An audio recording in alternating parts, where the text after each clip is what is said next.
Je suis née le 16 mai 1929 à Vrincourt, un petit hameau qui fait partie de Clermont en Argonne. Et mes parents étaient cultivateurs. Et le samedi 29 juillet 1944, j'étais partie avec ma sœur chercher des bêtes au parc pour la traite du soir. Et sur la route nationale 3 qui va à Verdun, qui passe notre petit pays, un cycliste est arrivé et m'a demandé le chemin pour aller à Ozéville. Je lui ai expliqué et aussitôt, il y a une rafale de mitrailleuse qui est arrivée dans nos jambes. On n'a pas été blessés, mais on a eu très peur. J'ai été avec ma sœur chez M. Bouchy, la ferme à côté. On y est resté un petit moment. Et puis la dame, elle est montée dans le grenier pour voir ce qui se passait. Et à l'entrée de Vrincourt, il y avait un convoi militaire allemand. Alors, à un moment donné, on est sorti de la ferme et je voulais passer par en bas, dans les prés. Et c'est là que j'ai rencontré Madame Bach, avec ses deux nièces. Et elle n'a pas voulu qu'on passe en bas. Alors, on est passé par en haut, mais arrivé en haut à leur hauteur, les Allemands nous ont fait mettre dans le fossé. On était à 4 personnes dans le fossé, avec du bâton et mon chien. Et aussitôt, les Allemands étaient dans le champ et réquisitionné M. Bouchy avec ses deux ouvriers qui étaient en train de rentrer de la paille. Ils ont laissé le chariot à un gamin de 12 ans avec les chevaux et ils ont pris les 3 hommes qu'ils ont mis avec nous dans le fossé. Là, vous êtes à l'entrée de Vrincourt. À l'entrée de Vrincourt. Entre Vrincourt et Clermont. Et Clermont. Qu'est-ce qui s'est passé à Clermont? Vous savez? Non. Vous ne savez rien? Non. Rien du tout? Rien du tout. Quand on est arrivé à côté des Allemands, j'ai vu qu'il y avait des blessés. Il y en avait qui avaient leur veste qui avait des taches, du sang. On voyait, puis ils n'étaient pas contents. Alors ils m'ont fait monter avec Madame Bach sur une traction. Moi j'étais sur le côté droit avec le phare entre les jambes, assis sur l'aile de la voiture. Et Madame Bach était sur le côté, sur la route. J'étais assise là avec mon bâton à la main. Ensuite, ils ont fait monter les 3 messieurs dans un camion. On voyait leur taille, on voyait qu'il y avait quelqu'un avec nous. Et on est parti comme ça, jusqu'à l'année passer tout Vrincourt. Et vous avez vu quelqu'un dans la traction? Il y avait 3 Allemands. Il y avait le chauffeur, il y avait un qui était blessé, qui était à côté du chauffeur, et puis un derrière qui était blessé aussi. Et derrière dans le camion, d'après M. Bouchy, par la suite, il nous a dit qu'il y en avait un qui était fort blessé. Et on a appris, puis c'est vrai ou pas vrai, il était décédé après. Alors, nous, pour en revenir à notre voyage, on a passé tout Vrincourt. On voyait tous les gens qui se sauvaient. Ça, dans quelle direction? mais ils voulaient rentrer chez eux. Et puis nous, on continuait la route. Et puis entre Dombasle et Récicourt, ils ont ralenti les Allemands. Et il y en a un camion qui est venu chercher le blessé. Et après, ils nous ont emmenés jusqu'à Verdun, à l'hôpital Saint-Nicolas. Et à l'hôpital Saint-Nicolas, ils ont lâché M. Bouchy parce qu'il était âgé, et les 2 autres messieurs qui étaient plus jeunes, ils les ont emmenés avec eux. Ils sont partis plus loin sur la route. Et nous, on est restés là en attendant. Alors, ils nous ont raconté qu'ils allaient nous relâcher. Pendant le trajet, comment ça s'est passé? Ils allaient doucement, ils disaient rien. Vous avez eu peur? Très peur. Et je voyais tous les gens de Vrincourt avec leurs chevaux. Ils laissaient les machines et les chariots dans les champs et tout le monde se sauvait. Et vous arriviez à vous accrocher, à tenir sur une aile de traction? Ben oui, puis alors en même temps, Madame Bach à côté de moi, c'est une Alsacienne, elle comprenait tout l'allemand. Elle me dit surtout, ne dis pas que je le comprends. Mais elle était une dame, elle avait des enfants de mon âge, mais moi j'avais que 15 ans. Et vous pensiez à quoi? Vous saviez pourquoi vous étiez là? Mais non. Non, parce que si on a vu qu'il y avait des blessés, on a compris qu'on était pris en otage. Mais c'était certainement pour se préserver. Parce que si on avait été attaqué aussi bien dans la route de parois parce que ça fait un S et puis qu'elle est dangereuse. On aurait pu être attaqué, puis ils nous auraient descendus. On leur servait de bouclier humain. Et alors, arrivé à l'hôpital Saint-Nicolas, Madame Bach, elle leur a demandé pour nous aller aux toilettes. Les souris grises des infirmières allemandes, comme on les appelait, nous ont empêchés et elles ne voulaient pas qu'on aille à...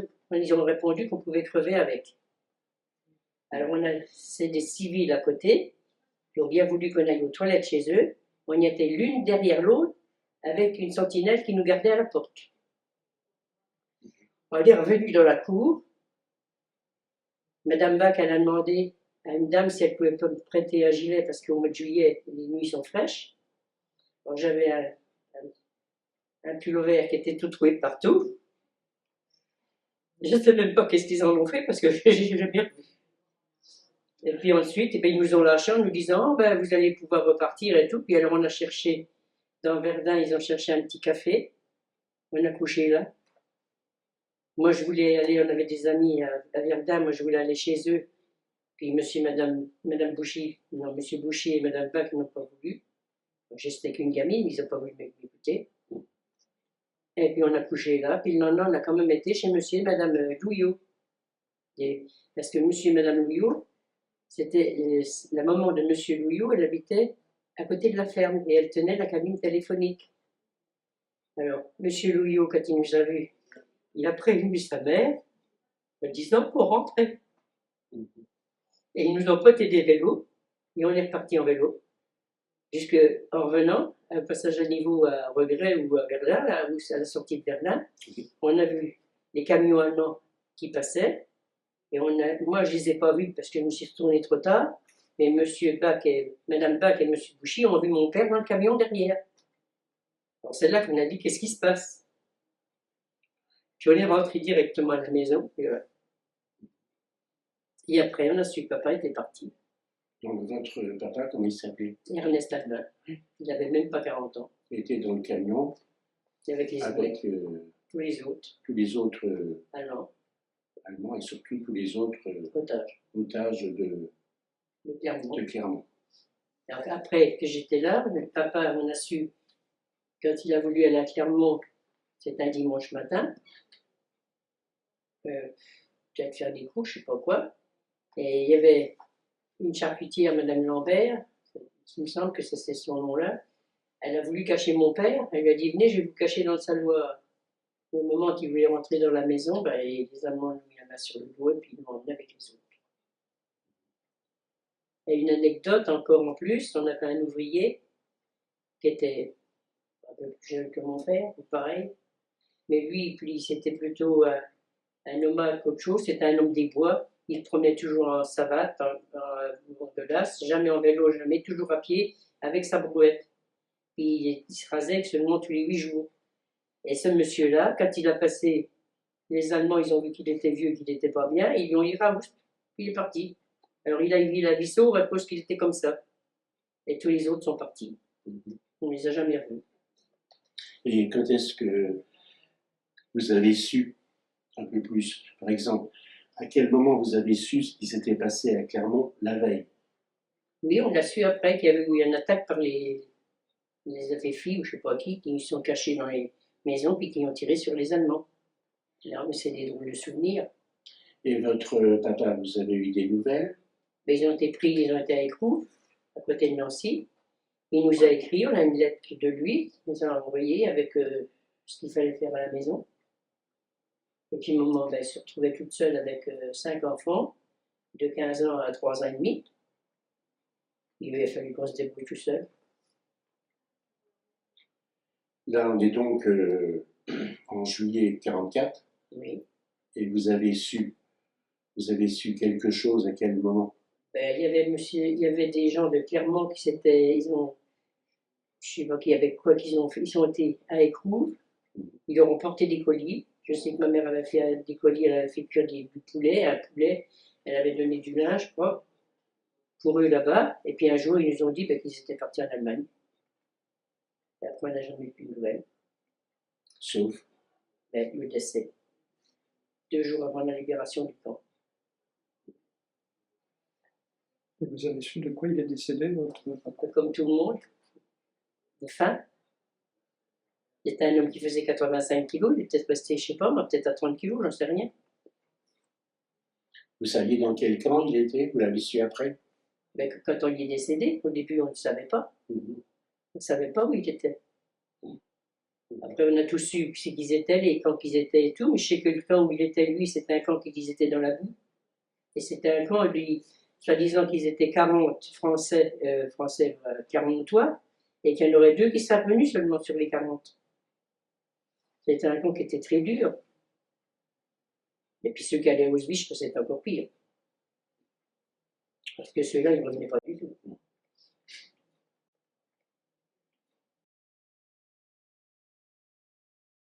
Aujourd'hui, j'ai l'intention de vous présenter ma famille. Je me trouve au milieu, entre mon père et ma mère. Ensuite, à côté de mon père, il y a ma tante, une sœur à ma mère. En dessous, c'est son mari. À côté, c'est mon frère Michel, ma sœur Monique, mon cousin Jean-Marie. Ensuite, Roger, mon frère, Janine, ma sœur, et une jeune fille qui travaillait chez ma tante. Et à côté de moi, c'est ma mère. Et moi au milieu. Et c'était en l'hiver 43-44, à Brincourt.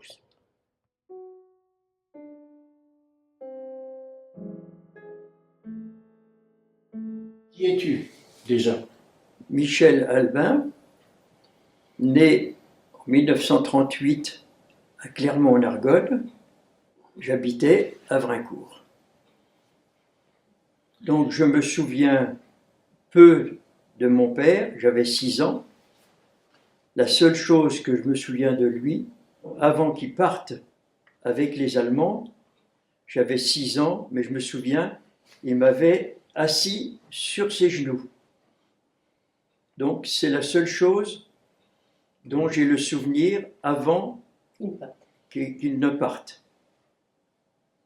Après, ce que je me souviens, c'est à partir de 1947, nous avons changé d'habitation pour aller habiter sur la première ferme de Brincourt, en allant vers Clermont, qui était, je l'ai appris après par ma mère et mes sœurs, qui devait être acheté pour modifier la quantité de travail. Je me souviens d'avoir failli être tué par un char américain qui pénétrait dans Brincourt en venant de Clermont. Et qu'est-ce qui est arrivé à ton papa alors? Je l'ai appris après, quand dans cette ferme, j'ai entendu ma maman et mes sœurs pleurer. Donc j'avais 7 ans. Et j'étais curieux, je me suis caché derrière une porte pour savoir de quoi elle parlait. Donc j'ai compris que notre papa était décédé.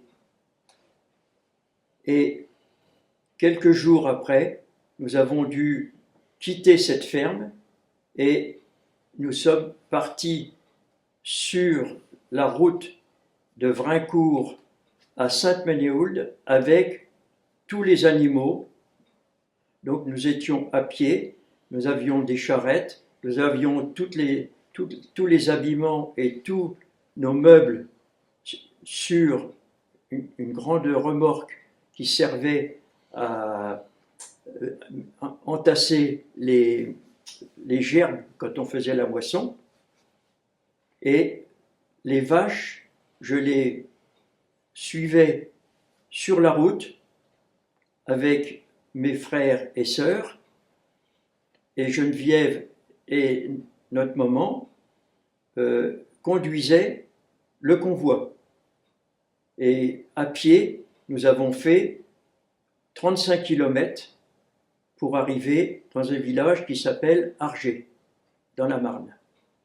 Ce que j'ai appris de la part de maman et de mes sœurs quand elles pleuraient, c'était que notre papa était parti et qu'il était, je l'ai compris, à l'âge de 7 ans, on comprend certaines choses déjà, j'ai compris qu'on ne le reverrait pas et qu'il était parti parce qu'on l'avait appris à Clermont par l'abbé de Clermont, à tous les enfants de mon âge, nous avait appris qu'ils avaient été emprisonnés par les Allemands en Allemagne et qu'il était décédé avec tous ceux qui avaient été emprisonnés dans ces camps. Donc il y avait mes copains de l'époque de Clermont qui avaient aussi leur papa qui n'était pas revenu, et ça nous a fait beaucoup de mal parce que on les voyait plus dans la maison. On allait à l'école tous les jours à Clermont. Moi, j'y allais à pied, mais tous les jours avec mes copains de Clermont qui avaient mon âge. L'abbé nous avait expliqué ce qui s'était passé, et on savait tous qu'on ne reverra jamais notre père, puisqu'on était tous dans la même situation. Et à l'époque, vous ne saviez pas ce que c'était qu'un camp de concentration? Non, on l'a appris par l'abbé Clément nous a appris, et après les parents lui ont fait de reproches à cet abbé Clément parce qu'on était trop jeunes pour avoir la connaissance de ce qui s'était passé. Mais on était quand même, malgré notre jeunesse, on a été quand même assez intelligents et assez motivés pour savoir que on ne se retrouvait plus jamais notre père à la maison. L'abbé Clément nous a expliqué qu'il avait la chance d'être entré, mais que tous ceux qui sont décédés sur place, c'était dans des conditions plus que désagréables. Il n'a pas voulu non plus nous faire peur et nous dire qu'on n'est pas capable de savoir ce qu'était qu'un camp. Des années après, c'est sûr qu'on s'est tous mobilisés, si on peut dire, malgré notre âge, pour parler entre nous à l'école. C'était une institutrice, oui, mais elle n'a jamais osé nous en parler. Madame Charrois, oui.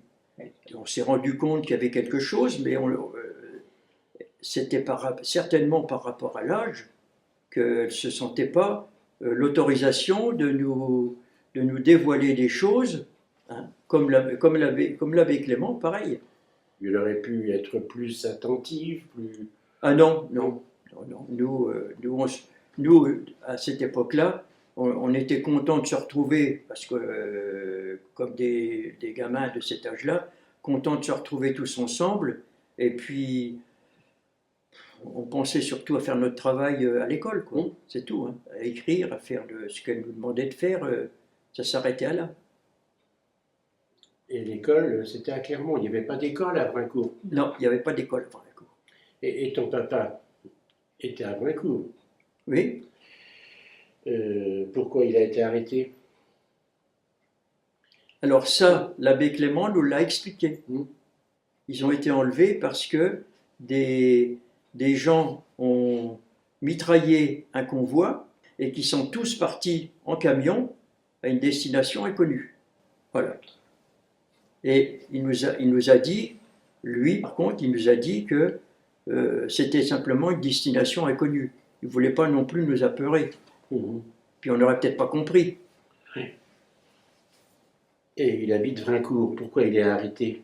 Qu'est-ce qu'il faisait le dimanche matin? Alors il a dit que ils étaient tous ceux qui avaient été emmenés, l'abbé Clément nous a redit ça aussi, tous ceux qui ont été enlevés par les Allemands le dimanche, hein, c'est parce que il y avait eu cet attentat. Il n'a pas été fusillé sur place? Non, qui ont été obligés de sortir de chez eux, s'il y en a qui ont été... Oui, ils les ont mis en joue, mais ils ne les ont pas tués. Voilà. le secrétaire de mairie, Monsieur Oswald. Monsieur Oswald, ils ont fait croire qu'il l'avait Ah oui, c'est ça. fusillé. Ils l'ont battu, je crois. Ils l'ont tabassé. Oui. Oui. Mais il y a beaucoup de choses que j'explique, donc que j'ai surtout appris par moi-même bien des années après, quoi. Est-ce que tu avais l'impression d'être différent des autres? Oui, alors là, bien sûr, j'étais différent des autres pour une raison physique. C'est que là, je me souvenais aussi que mon papa m'avait emmené à Nancy en voiture au mois de juin. C'était le moment de la fenaison, je m'en souviens, c'est quand il m'avait emmené sur la charrette pour faucher, ça je m'en souviens. Et j'ai été mis dans une voiture que mon papa il avait. Ils nous ont emmenés à 2 personnes à Nancy et pour que je me fasse opérer de la jambe. J'avais une jambe trop courte. Et quand on est revenu, eh bien c'est tout, j'ai pas su ce qu'on devait me faire. Quand est-ce que tu as su que ton papa était allé dans, je ne sais plus le nom des camps? Le nom des camps, tu te rappelles? Non. Non, c'est après ça. Le Struthof, Non, Dautmergen, Non. Sursingen Non. et Dachau. ça, je me souviens pas de ces noms. Mais quand est-ce que tu as su ça? J'ai su ça, j'avais à peu près 20 ans. Ah oui. Et tu en as parlé à quelqu'un? Oui. Après, quand j'ai su ce qui s'était passé à Clermont, j'en ai parlé avec des amis, c'était encore plus tard que ça, j'avais à peu près 30 ans, qui m'ont demandé de faire l'historique de ce qui s'est passé à Clermont et également ils m'ont demandé à quel endroit ça s'était passé, parce qu'ils voulaient le savoir, et à la suite de ça, ils m'ont demandé, puisque tu sais ce qui s'est passé, j'avais 30 ans, et tu sais comment ça s'est passé, est-ce que tu peux l'écrire? Donc c'est à cette époque que j'ai fait un document et que j'ai distribué à Sainte-Menehould et que j'ai même demandé si on pouvait en faire, parce que c'était un copain qui m'a aidé à faire l'impression de ce livre et à le mettre pour la bibliothèque de Sainte-Menehould, pour que tout le monde de Sainte-Menehould soit au courant qu'il y avait eu quelque chose d'aussi terrible qui s'est produit à Clermont. Alors que c'est la réponse que je leur ai fait. N'oubliez pas que depuis toujours, la rivière Bième sert de frontière entre la Marne et la Meuse. C'est tout ce que j'ai dit. Ton épouse, Colette, Oui, elle savait tout cela quand vous vous êtes mariés? oui, Oui. oui. Là, quand on s'est marié avec mon épouse, j'ai tout de suite, quand j'ai rencontré mes beaux-parents, ils voulaient savoir qui j'étais. J'aurais dit, je suis le fils d'un déporté de Clermont. Toute la famille qui m'a accueilli l'a su, m'a questionné, et je leur ai dit pourquoi ça s'était passé. Maintenant, il y a beaucoup de gens qui me sollicitent, qui veulent savoir ce qui s'est passé à Clermont et pour quelles raisons. Et aujourd'hui, tout le monde sait dans le village, depuis qu'on habite ici, que ce qu'il est arrivé à mon père. Tu as fait des sortes de petites conférences? J'ai aussi été sollicité un jour à l'école de Verrières par un de mes petits-enfants. Il avait 8 ans. Il apprenait ce que c'était qu'une guerre. Il est venu me voir, il m'a dit: Papy, j'ai dit à la maîtresse que je savais que ton papa était mort et qu'il est à la guerre. Est-ce que tu peux venir faire une discussion avec elle ou alors elle va nous interroger pour savoir comment ça s'est passé. Donc, à cet effet-là, j'ai répondu présent. Je suis allé voir l'institutrice du village. C'était il y a environ maintenant plus de 10 ans, 10 à 12 ans, et je lui ai expliqué devant tous les élèves de sa classe qui avaient cet âge-là comment s'était passé l'enlèvement de mon père à Clermont et pourquoi et comment il est mort. Parmi mes petits-enfants et parmi leurs copains qui étaient dans cette école-là, tout le monde sait ce qui s'est passé. J'ai été privé d'un père, alors que je ne m'en souvenais pas, je ne m'en suis pas sur le coup, mais j'étais agressif contre ceux qui ont fait du mal, que ce qui s'était passé, c'était anormal par rapport à enlever un père à sa famille, et que c'était très méchant de la part de ceux qui avaient fait ça. Et ça m'est resté. Et je suis encore dans cette situation-là, aujourd'hui. J'en veux toujours au peuple qui, pendant la guerre, s'est permis de détruire sans motif, je dis bien sans motif, autant de personnes qui ne le méritaient pas. Parce que, sachant que ceux qui avaient fait le dégât qui a provoqué l'enlèvement de nos parents, c'était eux les responsables. Et ceux qui nous en voulaient parce qu'on était en guerre, eux, ils ne se sont pas gênés pour détruire sans motif ceux qui pensaient qu'ils avaient fait l'attentat. Ça, c'est toujours été mon point de vue. Et jusqu'à aujourd'hui, je suis peut-être un petit peu agressif encore avec ce peuple-là, mais j'ai horreur qu'on me parle d'allemand. Voilà. Et surtout des SS. Parce que j'ai appris qui étaient les SS après coup. Et envers les résistants?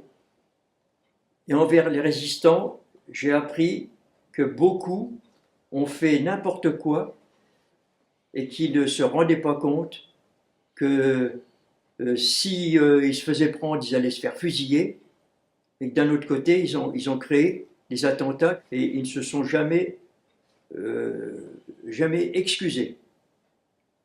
Moi, ça m'a frustré parce que par rapport à mon infirmité, je savais que je ne pourrais jamais faire son métier, agriculteur. Donc, il a fallu faire des démarches pour que je puisse faire des études. Donc ça ne m'a pas gêné. J'ai fait des études et ça m'a permis aussi de me remettre en état parce que j'ai eu une intervention chirurgicale pour remettre ma jambe en état et ça m'a permis de faire du sport. Voilà. Notre maman n'a jamais voulu se marier. Elle est restée toute seule avec nous, à 5. Elle a eu beaucoup de difficultés pour nous élever, c'est certain. Et seulement dans les derniers moments de sa vie, comme elle était toute seule, elle a accepté d'avoir un compagnon qui puisse l'aider parce qu'elle avait du mal à se déplacer. Voilà, elle était très handicapée. Mais ça, c'était le fait de ce handicap, c'était d'avoir trop travaillé pour s'occuper de nous. Également avec ma grande sœur, Geneviève. Est-ce que vous n'avez jamais cherché à substituer quelqu'un à votre père? J'avais pour m'aider, principalement à cette époque-là, Geneviève et son mari. C'est eux qui m'ont fait beaucoup de bien quand ma sœur s'est mariée, parce que lui, son mari, il a fait fonctionner la ferme comme s'il était de la famille. Geneviève a continué d'élever ses enfants, d'accord, mais il m'a beaucoup aidé. C'est lui qui a dit un jour, à un autre moment, il faut l'envoyer faire des études parce qu'il n'arrivera jamais à faire la même chose que son papa. Voilà.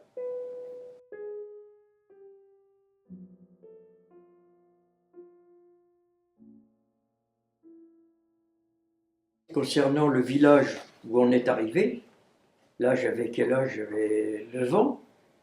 J'ai été accueilli à bras ouverts par tous les enfants de ce village-là qui ont pensé avoir un copain qu'ils ne connaissaient pas. Et il y a même une anecdote. L'année d'après, je devais faire ma première communion. J'étais tout seul et il y en a 5 du village qui avaient fait leur première communion l'année d'avant, qui ont demandé au curé à venir faire leur première communion avec moi, pour pas que je sois tout seul. Ils étaient drôlement gentils. Oui, tout à fait. Il Oui, y a une sorte de solidarité. ah oui, ils l'ont su. Oui, ils l'ont su. Quand on est arrivé à l'endroit où on a déménagé après avoir quitté Vrincourt, Archer. oui, ils ont tous su ce qui nous était arrivé. Parce que même si ma sœur ou ma mère n'en parlaient pas, moi je leur ai dit que voilà, parce que t'as plus de père. Bon, ben, j'aurais dit, bah oui, mon père, ben, il est mort quand on était à Vrincourt, il est mort avec d'autres pendant la guerre. Voilà. Moi je peux vous dire que tous ceux que j'ai connus à partir du moment où on a changé, qu'on est arrivé dans un autre village, j'ai toujours été plutôt pris dans le bon sens et ils m'ont même ils ont même dit que j'avais pas de chance. C'était un peu plus tard, ils m'ont dit bah oui, c'est quand même votre famille ne méritait pas ça. Vous voyez, c'était vraiment le contraire. Et puis j'ai même été dans le lycée où j'étais avec des jeunes qui ont eu la même chose que moi, qui étaient de la région de Bouligny, et qui m'ont dit ben, ça fait plaisir de se retrouver ensemble par rapport à ce qu'on a mal vécu.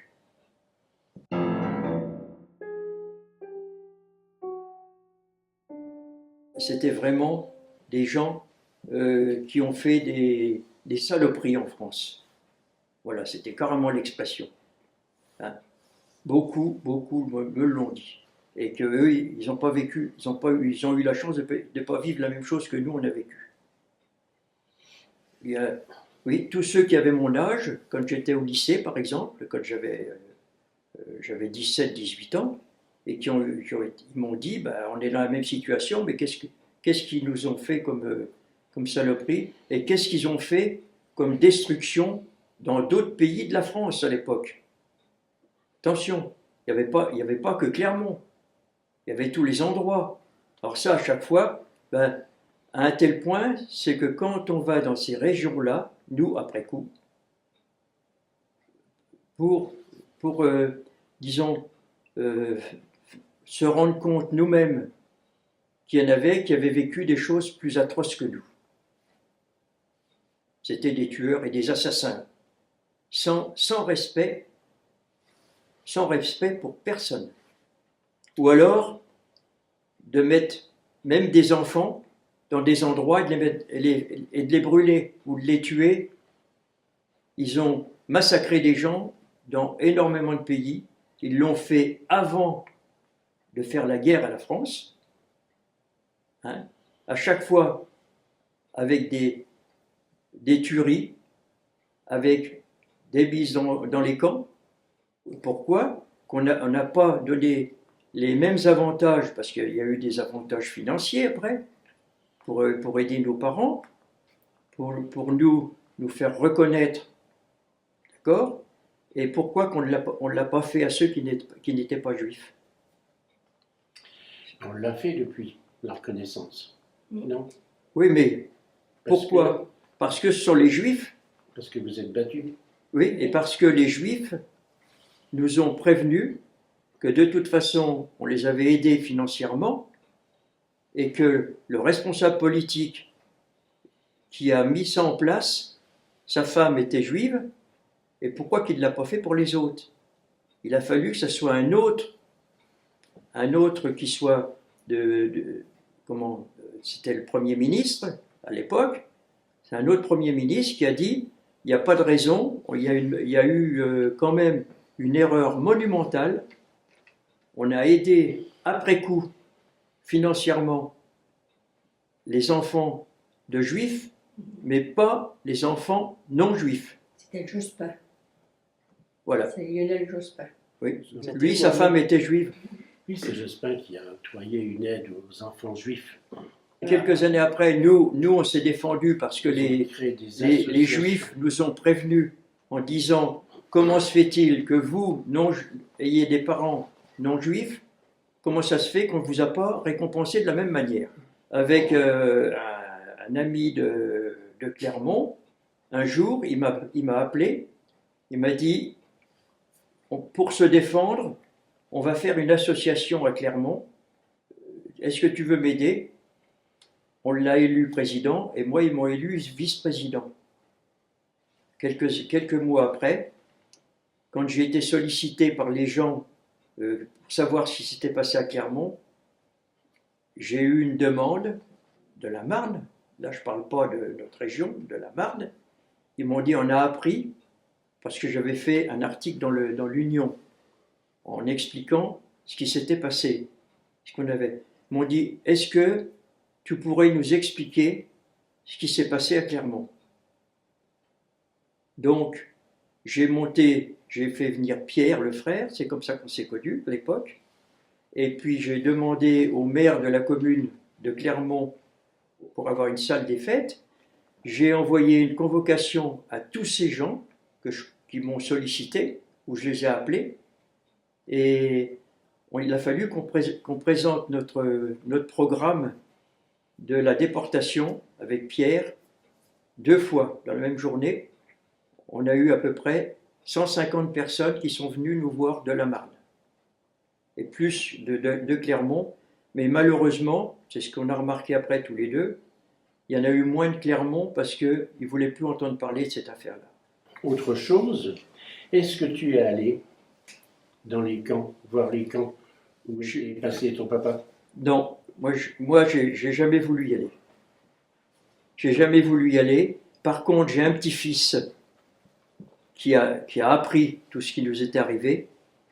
Un jour, il m'a appelé, il m'a dit Papy, j'ai 2 copains qui sont avec moi, ils veulent savoir ce qui s'est passé, et est-ce que tu peux me dire à quel endroit il est décédé? Je lui ai donné l'endroit, et il dit, je te dirai ce qu'on va faire. Quelques mois après, il m'a rappelé, il m'a dit, j'ai fait connaissance avec des gens là-bas sur place, j'ai su ce qui s'était passé, j'ai vu à l'endroit où les déportés sont décédés, et il y en a un qui m'a aidé, un Allemand, qui m'a aidé pour dire que c'était la même chose pour certains Allemands, ils avaient été dans les mêmes situations que les Français. Voilà. Vous êtes allé en Allemagne souvent? Non. Je suis allé au Struthof. Voilà, on est allés tous parce qu'on voulait savoir, on voulait savoir où il était passé.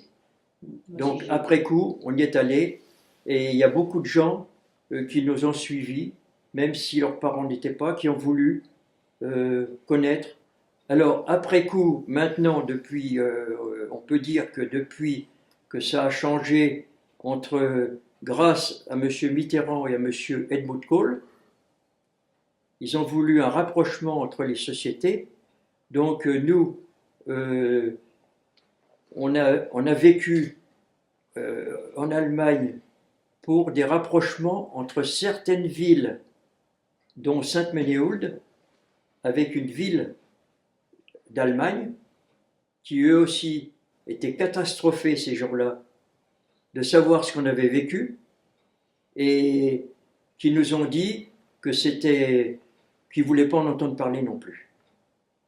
Donc ça, c'était ces gens-là, on les a connus plusieurs fois.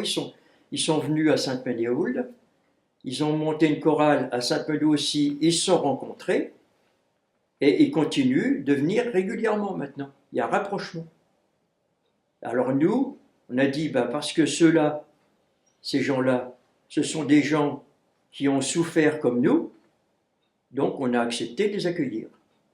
Après, on a fait comme nous a demandé notre président Mitterrand et le président Helmut Kohl, on a dit on ne parle plus de cette guerre. On en est là maintenant. Et la jeunesse, française comme allemande, ils n'hésitent pas, à quelques occasions qui soient, de se retrouver en France pour les uns et les autres en Allemagne. Maintenant, on peut dire que les années ont un petit peu radouci la situation. Mais maintenant, on a quand même un bémol depuis quelques années, parce qu'on se rend compte que de nouveau, certaines jeunesses allemandes ont fait ce qu'on appelle, d'ailleurs c'est mal vu en Allemagne aussi. C'est puni. Oui, parce qu'ils ont pris le brassard hitlérien et puis ils se permettent d'aller faire des... Voilà. L'apologie du nazisme. Exactement, exactement. J'ai dit à peu près tout ce que j'avais à dire. J'ai simplement une anecdote, mais ça va pas servir à mon avis. C'est que quand je suis rentré à l'école la première année à Reims, j'ai été déclassé parce que je ne savais pas lire ni écrire. Je devais avoir 10 ans. Donc c'est l'institutrice, c'est elle qui m'a pris en main pour qu'elle m'apprenne à lire et à écrire. De Vermont? Non, de Chalon. De Chalon, oui, oui. Oui, c'était en 1951, ça, 52. Oui, quand on est arrivé à Argers, quoi. Ils se sont rendus compte que je ne savais pas lire ni écrire, donc l'institutrice du village, elle me dit, vous pouvez partir dans un autre établissement. Colette, qui connaît ça par cœur, maintenant, des fois, quand elle m'entend, elle dit, écoute, un jour ou l'autre, il faut arrêter d'en parler. Mais pour moi, c'est quelque chose d'indélébile. Je ne peux pas l'oublier. Et ce qui m'a fait réfléchir comme ça un jour, c'est quand j'ai suivi le Nuremberg, procès. J'ai dit ça, dire qu'il y en a qui sont passés à travers. Voilà, ça passe pas, ça. La jeunesse n'est pas responsable. Et il faut arrêter, on ne recommence pas. Mais quand on voit ce qui s'est passé et qu'il y en a encore qui vivent, parce qu'il a fallu les rechercher, les retrouver, et ceux qui se sont cachés, il en existe encore, pas beaucoup, mais je pense que là, les Allemands, ils sont encore plus méchants que nous là-dessus. Hein. Oui, oui. À eux, c'est sûr, Ils ont mis des lois. de refaire l'historique et que ça me remet dans cette histoire, honnêtement, ça m'a fait beaucoup de bien. Je vous remercie. Et pourtant, tu en as déjà parlé à des gens. Oui, mais ça fait rien. Ça revient. J'ai beau en parler, c'est quelque chose que je n'oublierai jamais, c'est tout. On ne peut pas oublier. Non.